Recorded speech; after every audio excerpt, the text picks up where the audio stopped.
Listo.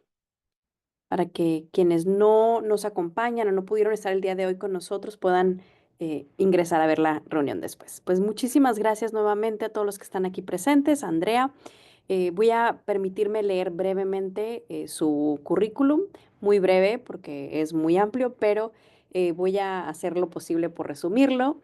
La práctica de la abogada Cisneros se enfoca en derecho fiscal internacional. Ella está calificada para diseñar estructuras especializadas en inversión cross-border. La maestra Andrea cuenta con extensa experiencia en el área de planeación fiscal internacional y compliance fiscal internacional. Ella regularmente aconseja a clientes en situaciones fiscales internacionales que se suscitan en Estados Unidos.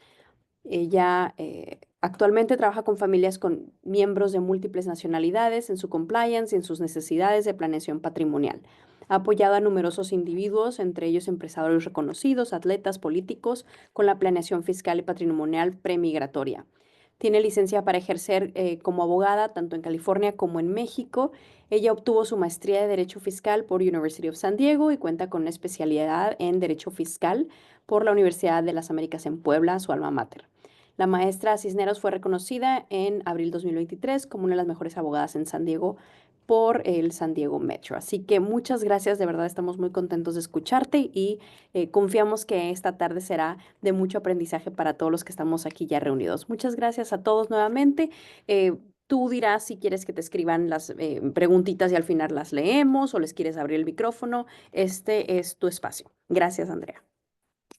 Gracias, Rubí, gracias por la introducción. Eh, si tienen preguntas, ¿se puede levantar la mano o no está activada esa? Sí pueden. Sí Sí, pueden levantar la mano o escribir en el chat, lo que tú prefieras. pues sí, que levanten la mano y ya cuando termine como algún concepto que esté explicando, podemos revisar alguna pregunta. Bueno, buenas tardes a todos. Veo que la mayoría son caras conocidas, pero a los que no he tenido el placer, pues muchísimo gusto. Otra vez me llamo Andrea Cisneros. Soy abogada en México y en Estados Unidos y ya llevo muchos años dedicándome al fiscal internacional.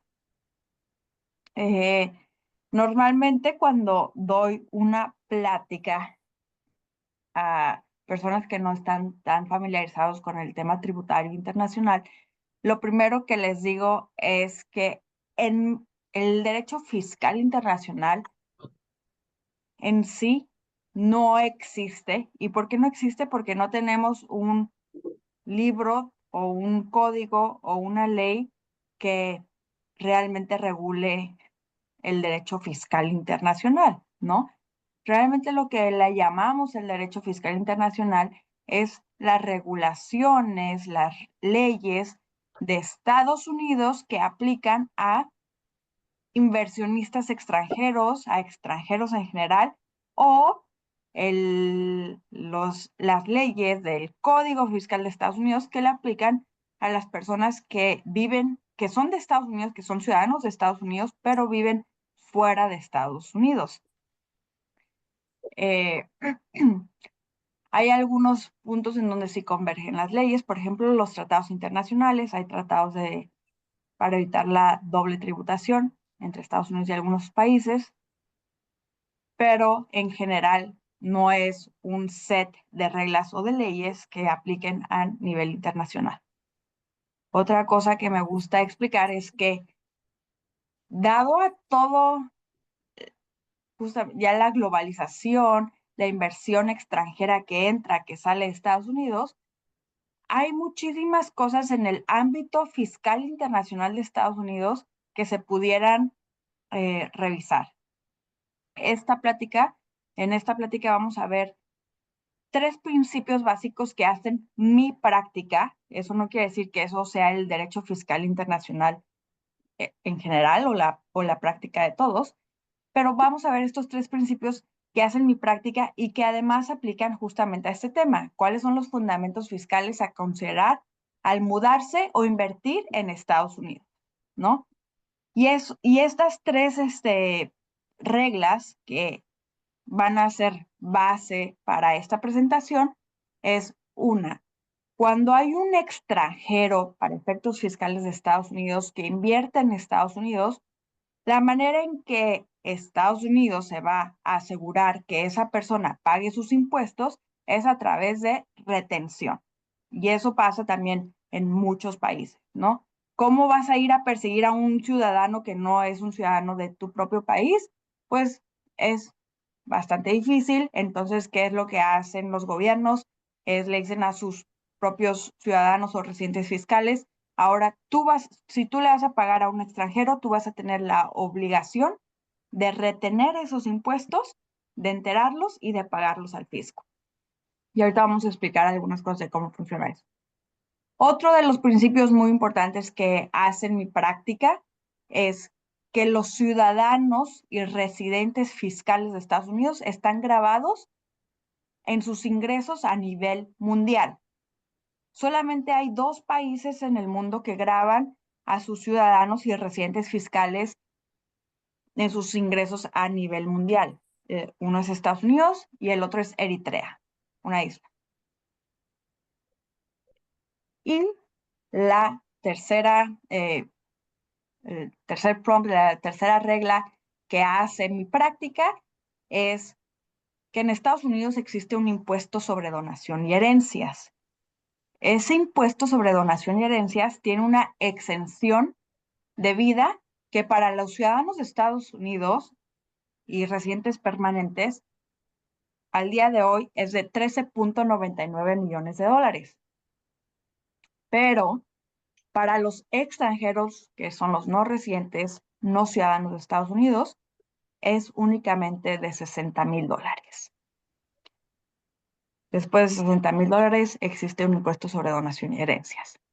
Entonces, dicho esto, primero quiero explicar y que nos quede muy claro quiénes son personas de Estados Unidos para efectos fiscales y quiénes no son personas de Estados Unidos para efectos fiscales.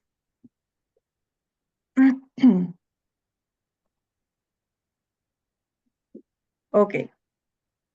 ¿Quiénes son los ciudadanos de Estados Unidos? Pues obviamente son las personas que son ciudadanas, que nacieron aquí. ¿Y quiénes son los residentes fiscales de Estados Unidos? Ser residente fiscal de Estados Unidos no necesariamente quiere decir que eres residente para efectos migratorios. Puede ser una persona ilegal para efectos migratorios, pero puede ser residente para efectos fiscales de Estados Unidos. Entonces tenemos que las US person, las personas de Estados Unidos que deben de tributar en Estados Unidos son los ciudadanos de Estados Unidos, aquellos que tienen residencia en Estados Unidos, que existen 2 tests para saber si una persona tiene residencia fiscal en Estados Unidos. Una es quienes tengan la residencia permanente, que es la llamada Green Card, y la otra es quienes pasen la prueba de presencia substancial. ¿Y qué nos dice la prueba de presencia substancial? Nos dice, si tú en un periodo de 3 años, contando el año corriente, has pasado más de 183 días, vas a ser residente fiscal de Estados Unidos, igual que un ciudadano. Y de esos 183 días, ¿cómo los vamos a contar? Los años que llevas en Estados Unidos en el año corriente se cuentan como un día. Igual, si yo estuve un día, se cuenta como un día. Los años de un año atrás se cuentan a un tercio y los años de 2 años atrás se cuentan a un sexto. ¿Y por qué es súper importante este test? Este test es súper importante porque tenemos todo tipo de migración que viene a Estados Unidos y que no conoce que existe este test. Han habido casos de artistas, de atletas que están aquí entrenando en Estados Unidos o que vienen y compran una casa en Los Ángeles para estar en Estados Unidos, terminan pasando el test de la prueba substancial y terminan tributando en Estados Unidos. Uno de mis primeros casos cuando llegué a Estados Unidos, y yo creo que fue por el caso que me contrataron, fue porque teníamos la situación de una persona que no voy a decir su nombre porque tenemos prohibido decir los nombres de los clientes, pero que se van a poder dar una idea. Es dueño de una televisora y resulta que su familia política vivía aquí en San Diego y él venía muchísimo a San Diego a visitar a la familia política con la esposa y de repente se da cuenta, hablando con un contador, se da cuenta que él había pasado la prueba sustancial y entonces tuvimos que declarar todas sus empresas, que eran miles y miles y miles de empresas, y los ingresos de esas empresas en Estados Unidos. ¿Por qué? Porque el señor había pasado aquí más de 183 días. También, y pasa todo el tiempo. Ahorita en la pandemia tuvimos muchísimos clientes igual que dijeron, ay, pues si voy a estar en pandemia, voy a rentar una casa y no de todo. Voy a rentar una casa en Chula Vista, voy a rentar una casa en Coronado, voy a rentar una casa en Estados Unidos y voy a pasar la pandemia allá porque también me voy a ir a vacunar allá. Y muchísimas de estas personas que vinieron y que estuvieron aquí en pandemia terminaron pasando la prueba sustancial y tuvieron que tributar en Estados Unidos. Entonces, estas personas que pasan la prueba sustancial, y puede ser una persona ordinaria, puede ser, por eso digo, puede ser una persona ilegal para efectos migratorios que se cruzó el puente, el río, lo que tuvieron que haber cruzado para llegar a este país, y al estar más de 183 días en este país, así como dice la cuenta, tienen que tributar, tienen la obligación de tributar en Estados Unidos. Ahora, ¿quiénes son lo que le decimos en el mundo fiscal internacional? Los NRAs, Non-Resident Aliens, que son los no ciudadanos no residentes, pues son las personas que no nacieron en Estados Unidos, que no tienen ciudadanía de Estados Unidos y no viven en Estados Unidos. Entonces, si en algún momento durante esta presentación me refiero a los NRAs, simplemente son extranjeros para efectos fiscales. Ok, ¿cómo son grabados los ciudadanos de Estados Unidos y residentes? ¿Y por qué es importante esto, verdad? Porque estamos hablando de, si te quieres mudar a Estados Unidos, ¿qué va a pasar? Ah, pues vas a ser grabado igual que si fueras ciudadano de Estados Unidos, ¿no? Entonces, por eso es importante saber qué es lo que pasa con los ciudadanos de Estados Unidos, qué es lo que pagan, qué no pagan, qué tienen que declarar. Porque si piensas moverte a Estados Unidos, vas a hacer tu declaración anual igualito a un ciudadano. Y la otra, después vamos a ver qué pasa con los inversionistas, ¿no? Vamos a ver el tema este del estate tax que les comentaba. Eh, ok, las reglas generales para los ciudadanos y residentes. Son grabados en sus ingresos a nivel mundial. Tienes que declarar todos los ingresos que hiciste en cualquier otro lugar del mundo, los tienes que declarar en Estados Unidos. No porque los declares quiere decir que vas a pagar impuestos sobre ellos, pero sí los tienes que aclarar. Existen dos cosas que te pueden ayudar a no pagar impuestos sobre ingresos no obtenidos en Estados Unidos. Uno se llama el Foreign Tax Credit, que es un crédito de 1 a 1 que te da Estados Unidos si tú tuviste ingresos en México y pagaste impuestos sobre esos ingresos en México. Puedes usar el Foreign Tax Credit para para deducir los impuestos que deberías en Estados Unidos a nivel federal. ¿Y por qué digo a nivel federal? Porque a nivel estatal no aplica, ¿no? A nivel estatal, si una persona que vive en California, que vive aquí en San Diego, tiene una empresa mexicana y esa empresa mexicana está pagando sus impuestos o tiene ingresos por servicios en México y estás pagando tus impuestos en México por esa práctica que tienes en México, vas a usar el Foreign Tax Credit a nivel federal, pero a nivel California vas a pagar tus impuestos, la tasa progresiva de California. Eh, otra regla importante es que en Estados Unidos hay tasas progresivas. De acuerdo a tu ingreso anual, es la tasa progresiva en la que te encontrarás. La tasa progresiva más alta es del 37%. Ahora, ¿y cuál es la otra manera en donde vas a poder deducir o acreditar, esa es la palabra, acreditar los impuestos pagados en el extranjero contra los impuestos que normalmente tendría la obligación de pagar en México, es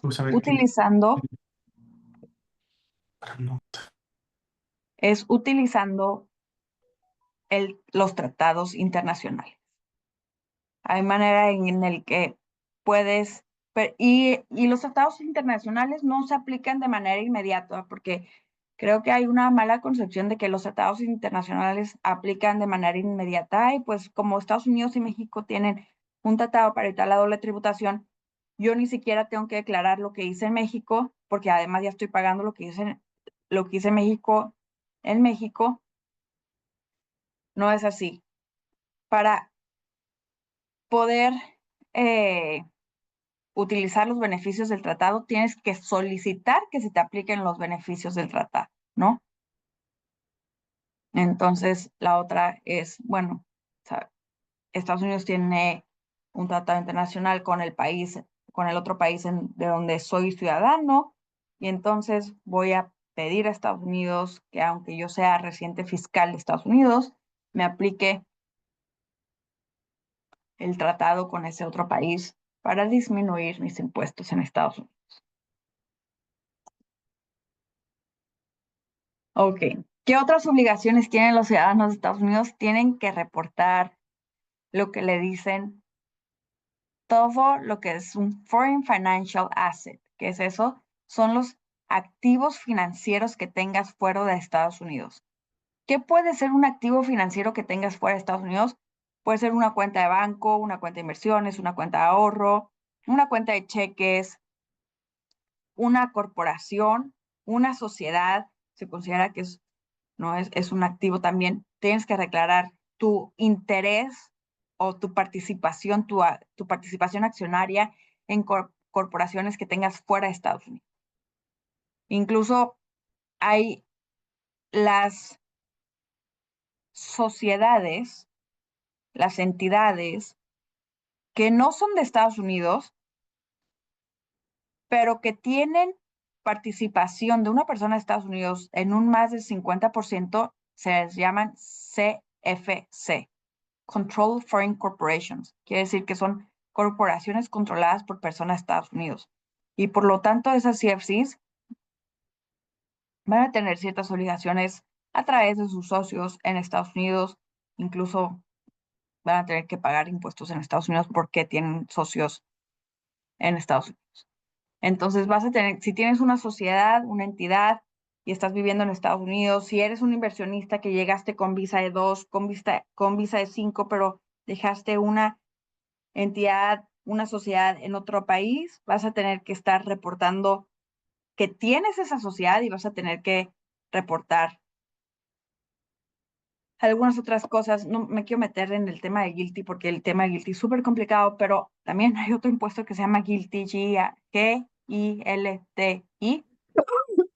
que básicamente ese impuesto grava las utilidades. Es una fórmula complicada, pero graba las utilidades y puedes utilizar algunas depreciaciones de activos fijos para bajar esos impuestos, pero de lo que se llaman las CFCs, de las Controlled Foreign Corporations. Entonces, por eso les digo que las Controlled Foreign Corporations muchas veces terminan pagando impuestos a través de sus accionistas en Estados Unidos. ¿Qué más, no? Entonces tienen la forma 5471, esa forma se utiliza para justamente declarar que tienes acciones en una entidad fuera de Estados Unidos. La forma FinCEN 114 se utiliza para declarar que tienes cuentas bancarias fuera de Estados Unidos. Entonces, también si eres un inversionista que dejaste cuentas en tu país de origen, vas a tener que declarar en Estados Unidos año con año que tienes esas cuentas, vas a tener que declarar el balance máximo de esas cuentas. Y el no declararlo, estas formas que en principio son solamente informativas y que no necesariamente van a generar impuestos, si tú no declaras una de estas formas, las penalidades son altísimas. Empiezan en $10,000 por forma, por año, que no se declara. Ahora en este tiempo hay algunos programas que te permiten regularizarte si es que no lo hiciste y que te condonan muchísimas veces penalidades. Pero en general esos programas no existen todo el tiempo. Ok, otra cosa muy importante. ¿Por qué si quieres venir a invertir a Estados Unidos y te vas a convertir en un residente de Estados Unidos, o si eres ciudadano de Estados Unidos que tienes inversiones fuera de Estados Unidos, por qué es importante que sí hagas que declares tus formas informativas? Porque hay tratados de intercambio de información entre México, entre Estados Unidos y muchos países. Uno de esos tratados se llama FATCA. FATCA empezó en 2010 con Obama. Y básicamente lo que hace FATCA es que obliga a otros países a reportar que tienen activos financieros de ciudadanos estadounidenses. Entonces, si yo voy a abrir una cuenta en Suiza y tengo lo que se le llama US Indicia, si pongo ahí mi dirección es una dirección de Estados Unidos, eso quiere decir que es US Indicia. Entonces, Suiza va a tener la obligación, ese banco suizo va a tener la obligación de decirme, Andrea, necesito que me llenes una forma W8, W9. Y entonces la W9 es la que es para ciudadanos de Estados Unidos, W8 normalmente es para los que no son ciudadanos de Estados Unidos. Entonces, yo les voy a decir, sí, yo soy ciudadano de Estados Unidos, entonces me toca la W9. Entonces voy a llenar la W9, les voy a dar lo que se llama el Social Security Number, que en México es el homólogo del RFC y es básicamente el número de identificación fiscal. Y entonces ese banco suizo tiene la obligación de mandar mi información al IRS indirectamente, pero para facilitar, para temas de facilitar esta plática, vamos a decir que es el banco suizo directamente le va a mandar esa información al IRS y le va a decir, Andrea Cisneros, este es su número de identificación fiscal y tiene una cuenta en Suiza. Y así pasa con muchísimos países. Entonces hay intercambios de información y por eso es importante sí estar al día con las declaraciones informativas. Y no nada más existe FATCA, existe CRS, que es un tratado eh, muy parecido a FATCA también de intercambio de información entre varios países. Y existen IGAs, que son eh, tratados entre los países también de intercambio de información. Si alguna vez han escuchado, si están en frontera y viven en frontera y han escuchado, o aunque no estén en frontera, han escuchado que, ay, Estados Unidos están cerrando cuentas que son de extranjeros, muchas veces no tienen nada que ver con el extranjero en sí, sino que tienen que ver porque estos bancos no tienen un departamento de compliance con CRS y con FATCA, porque estos departamentos de compliance son departamentos que emplean miles y miles de personas. Entonces, hubo bancos que no estaban pudiendo hacer todos los reportes que pide FATCA y que pide, o sea, que pide el IRS a través de FATCA y a través de CRS. Y entonces estaban siendo acreedores de multas altísimas. Y estos bancos decidieron mejor cerrar las cuentas de extranjeros para, para no necesitar de esos departamentos que les costaban millones de dólares. Entonces, en algún momento han oído, ay, es que están cerrando las cuentas de banco de extranjeros. Normalmente no es un tema personal. Normalmente es un tema de que mm, ese departamento no tiene, digo, ese banco no tiene su departamento de compliance. Veo que hay una mano levantada de Andrés. Gracias, maestra. Buenas noches. Sí, yo tengo una pregunta es acerca del criterio para determinar si es residente fiscal. Lo que le estoy entendiendo es la regla de los bueno, no recuerdo el número, 180 días tal vez en los últimos 3 años. ¿Pero ese es el último criterio o hay algún otro criterio adjetivo tal como tener ingresos en el país? Y mi pregunta va dirigida a que muchas personas que residen o residimos temporalmente en este país, pues no lo hacemos con vocación de ganar dinero, sino que permanecemos aquí sin obtener ingresos. Entonces mi pregunta es, aun si tú no obtienes ingresos, ¿tienes la obligación de declarar y eventualmente pagar impuestos en los Estados Unidos? Correcto. Esta persona que yo estaba diciendo que es un empresario mexicano, tiene una televisora, no tiene ingresos en Estados Unidos y tuvo la obligación de pagar impuestos sobre sus ganancias de las empresas mexicanas. Entonces, si tú eres un residente fiscal de Estados Unidos, y sí, por residente fiscal, no otra vez nos vamos a esta presentación donde decía, pues, ser residente fiscal es ser ciudadano de Estados Unidos, tener una residencia permanente, entre paréntesis, green card, o pasar la prueba sustancial. Vas a tener que pagar impuestos igual que un ciudadano, aunque no estés haciendo dinero en Estados Unidos, aunque todo tu dinero venga de Dubái, pues vas a tener que pagar impuestos sobre todo tu dinero que viene de Dubái. Y esto lo digo porque tengo muchos clientes de Dubái. En Dubái, en los Emiratos Árabes, no hay impuestos. Y llegan, pasan la prueba sustancial, de repente tienen que pagar impuestos sobre ingresos que tengan en Dubái. Entonces, la respuesta es sí. Si tú vives en Estados Unidos, pasa la prueba sustancial de los 183 días en 3 años, vas a pagar impuestos sobre tus ingresos que no son Estados Unidos. Ahora, otra vez, ¿cómo es que vas a deducir los impuestos? Bueno, si tus ingresos vienen de un país donde hay tratado, entonces vas a poder usar el tratado, vas a solicitar que Estados Unidos te aplique el tratado para evitar la doble tributación y también puedes llegar a utilizar el Foreign Tax Credit. Si pagaste impuestos en ese otro país, puedes usar el Foreign Tax Credit para acreditar los impuestos pagados en el extranjero con lo que tienen la obligación de pagar en Estados Unidos. Contesté tu Ok, pregunta, Andrés. sí, maestra, muchas gracias, pero para darle alcance a eso, ya en el tema práctico es,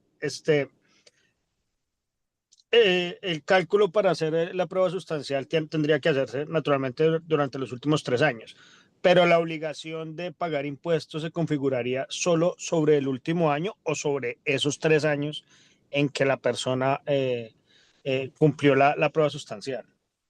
Es sobre el último año, pero tienes que hacer la misma prueba y el cálculo año por año, ¿no? O sea, si sabes que pudieses haber pasado los 183 días, pues tienes que hacer el cálculo de año por año, de los últimos 5 años, año por año.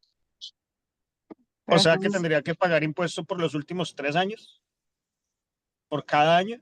no, por eso te digo, tienes que hacer el cálculo anual, ¿no? Porque Ok, el año corriente, el año con el que pagarías impuestos, se toma por un día completo. El año anterior se toma por un tercio, 2 años anteriores por un sexto.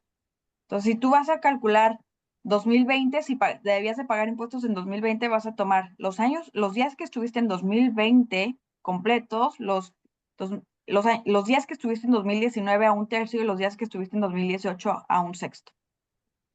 Entonces, ok, tienes que hacer tu cálculo de cada año. ok, o sea que es, ok, te entiendo, listo, listo, muchas gracias, maestra. Va. Eh, ok, y ahora, si eres un inversionista que estás invirtiendo en Estados Unidos, pero que no estás sacando ni E2, ni E5, ni residencia permanente, que no estás viviendo en Estados Unidos, que no vas a pasar la prueba sustancial, que solamente estás metiéndole tu dinero a Estados Unidos desde tu país de origen, o sea, hay muchísimas cosas a considerar, ¿no? Pero yo nada más tengo 40 minutos. Pero algo muy importante a considerar es que en Estados Unidos sí existe el impuesto sobre donación y herencias. Entonces, si eres una persona que no eres de Estados Unidos, pero tú estás metiéndole tu dinero a Estados Unidos, por decir algo, comprando una casa, vas a comprar una casa en Estados Unidos y la vas a rentar con Airbnb, tienes que considerar que para los extranjeros, el lifetime exemption, la exención que puedes solicitar en tu vida para que no te aplique el impuesto sobre donación y herencias es solamente de $60,000. Aquí dice 13.61 millones para los ciudadanos, pero estamos en 13.99. Eso fue el año pasado, los 13.61. Ahorita son 13.99 millones para los ciudadanos. Todos los ciudadanos de Estados Unidos pueden tener hasta 13.99 millones de dólares, morirse y no haber impuestos sobre donación de herencias. Pero si no eres ciudadano de Estados Unidos y tú nada más compraste una casa que costaba $300,000 en Estados Unidos para rentarla y te mueres, $240,000 van a ser grabados con el impuesto sobre donación y herencias. El impuesto sobre donación y herencia, la tasa del impuesto es progresiva también, pero llega muy rápido al 40%. Entonces, para efectos de esta presentación, vamos a decir que la tasa del impuesto sobre donación y herencias es del 40%. Entonces, esto es algo que muy poca gente sabe, que hay gente de todo el mundo que llega a Estados Unidos y que quiere comprar su apartamento en Nueva York y sus departamentos en todos lados y no saben que están expuestos al impuesto sobre donación y herencias.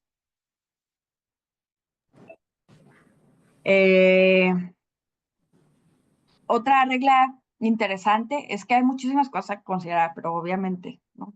Tengo 40 minutos. Hay otras reglas que se llaman FIRPTA. ¿Qué pasa con las reglas FIRPTA? Son muy interesantes. Para las personas que son extranjeras y que compran real estate, inmuebles en Estados Unidos, cuando los venden,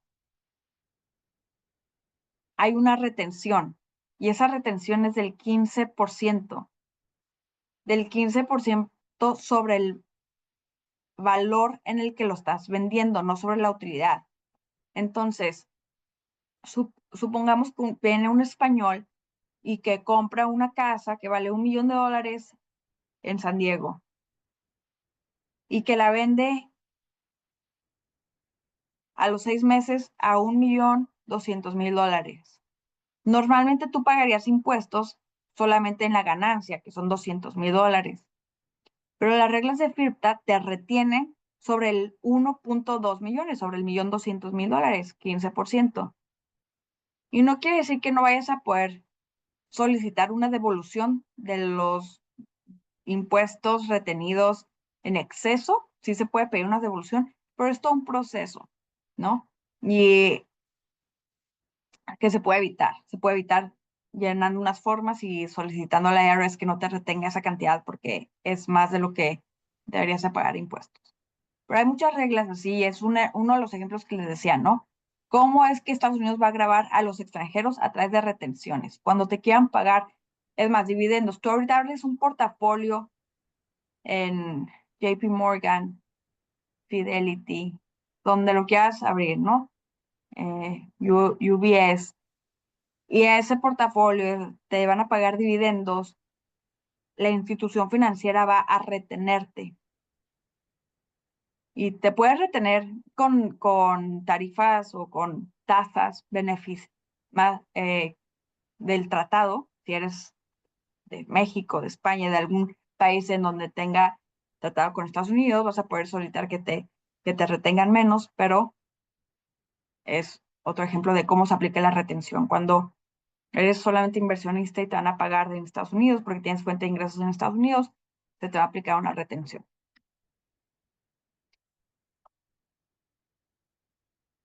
Ok, ¿qué es lo que pasa con este impuesto sobre donación y herencias? Aplica para lo que le llamamos US Citus Assets, activos localizados en Estados Unidos.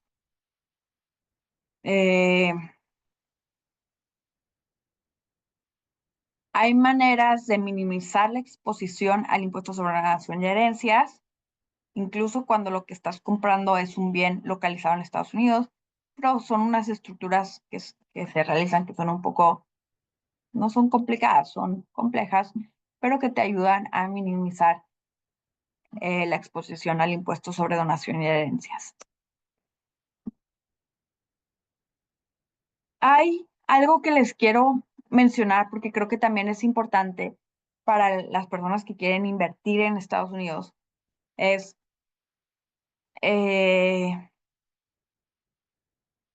En muchos países no existe lo que se le llaman las entidades transparentes. En Estados Unidos sí existe lo que se le llama una entidad transparente. ¿Qué es una entidad transparente? Es una entidad que no existe para efectos fiscales. No existe, punto. Para efectos fiscales no existe. Y entre ellas están las LLCs. La naturaleza de la LLC es una naturaleza transparente para efectos fiscales. Entonces, viene Juanito, que es este monito que tenemos aquí en la presentación de Playa Naranja, y a través de una LLC compra un bote, una casa y tiene un portafolio de inversión.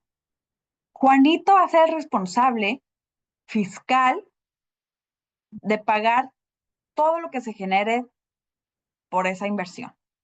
La LLC no existe. Y esto lo menciono porque en muchos países, si tú tienes una sociedad, una SA, una SDRL, esa sociedad es la que es responsable frente al fisco. En Estados Unidos no siempre. Las entidades opacas, en general, son las corporaciones. Entonces, cuando ustedes ven que en Estados Unidos hay una LLC, lo primero que les debe venir a la mente de cosas fiscales es, no existe. Los responsables fiscales, los que van a pagar los impuestos son los miembros de esa LLC. Y cuando vean la palabra corp o inc, lo que les debe venir a la mente para efectos fiscales es el responsable fiscal, quien tiene la obligación de pagar los impuestos, es la corp o es la inc.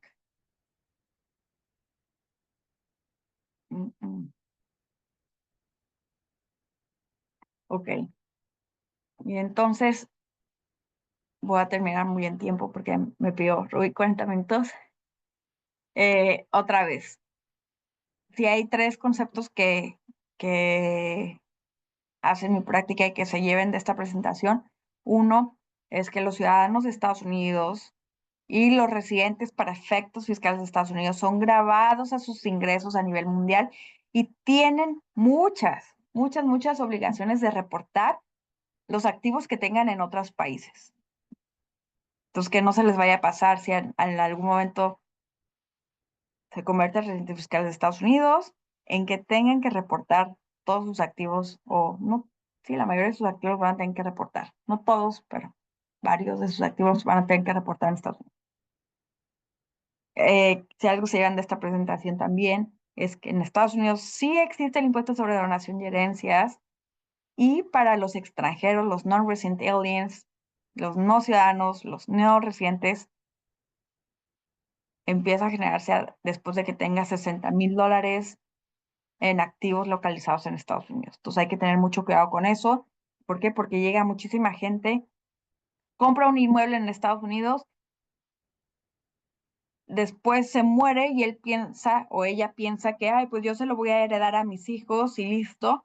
No, los hijos a lo que le heredan es una carta del IRS que dice, oye, tenemos un récord de que tu mamá se murió y que tenía esta casa en Chulavista que costaba $500,000 y entonces me debes 40, el estate, el patrimonio de tu mamá me debe 40% sobre $500,000 que valía la casa.